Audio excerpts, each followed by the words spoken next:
suis élue présidente, c'est que la situation sociale a pas mal changé. C'est que sans doute il y a des millions de femmes et d'hommes dans la rue, de travailleurs prêts à rendre coup pour coup, prêts à se défendre bec et ongle face à ce patronat rapace qui pense qu'à une chose: supprimer les emplois, baisser les salaires, écraser les travailleurs, aggraver l'exploitation. Donc, si j'étais élue, ma première pensée irait justement à tous ceux-là qui sont en train effectivement de se révolter et qui sont en train de changer la société en fait par eux-mêmes. Ma première mesure, ça serait d'interdire les licenciements.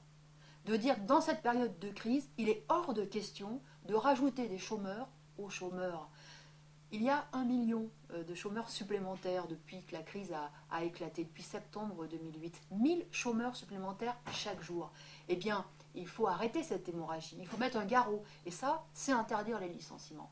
Et le patronat qui nous explique qu'il n'a pas d'autre choix que de licencier parce qu'il y a une baisse de commandes, une baisse de l'activité, eh bien, il faut lui imposer de garder tous ses salariés, de garder tous les intérimaires, de garder tous les CDD, et qu'ils se débrouillent pour répartir le travail entre tous, mais bien sûr sans diminution de salaire. Il pourrait très bien diminuer les cadences, et ça serait possible, vous savez, dans bien des entreprises aujourd'hui. Mon Premier ministre, à ce moment-là, ça serait sans doute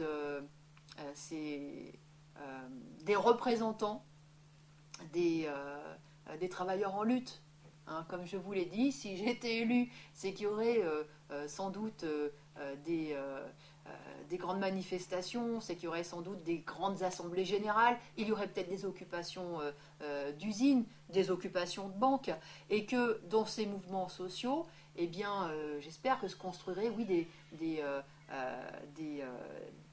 représentants, hein, des représentants de toutes ces assemblées, et ça serait effectivement collectivement avec eux que je prendrais un certain nombre de décisions, c'est-à-dire en partant de ce que les travailleurs revendiquent eux, en partant de leurs problèmes à eux, que je prendrai les décisions, en partant par le bas, pas comme aujourd'hui, en faisant l'inverse, en attendant les ordres de la part du patronat et de cette minorité qui dirige la société et qui la dirige si mal.